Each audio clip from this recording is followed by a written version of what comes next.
di kediaman Yang Amat Menteri Besar setiap malam Khamis malam Jumaat ada program berbentuk keagamaan yang telah 4 tahun semenjak YABMB mengambil alih pentadbiran ke ini. Program-program agama setiap Khamis malam Jumaat, dan tak kurang daripada seminggu sekali, sebulan 3-4 kali ada di Rumah Menteri Besar.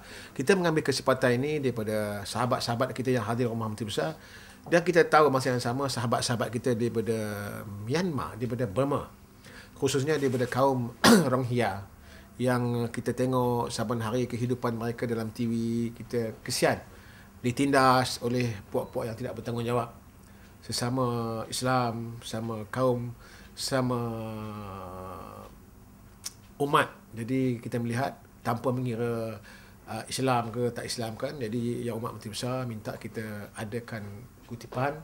Jadi kita kutip daripada rakyat dan sumbangan sikit daripada kerajaan negeri, dan akhirnya kita dapat kutip lebih kurang RM55,000 Malaysia cash.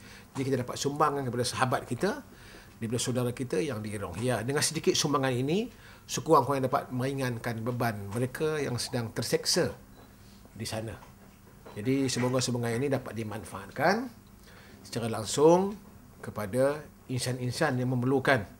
Kita tahu macam mana anak-anak yang menderita, ibu-ibu yang menderita, dan yang sekarang ni kadang-kadang diseksa, rumah dibakar, masjid dibakar, dan macam-macam yang berlaku. Dengan sikit sumbangan ini dapatlah meringankan sikit saudara-saudara kita di sana.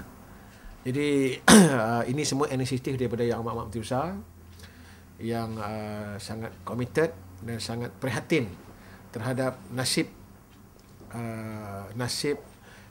insan yang seagama dengan kita, dan sebagai manusia kita kena bantu seberapa daya yang termampu. Justru hari ini saya nak menyampaikan sumbangan daripada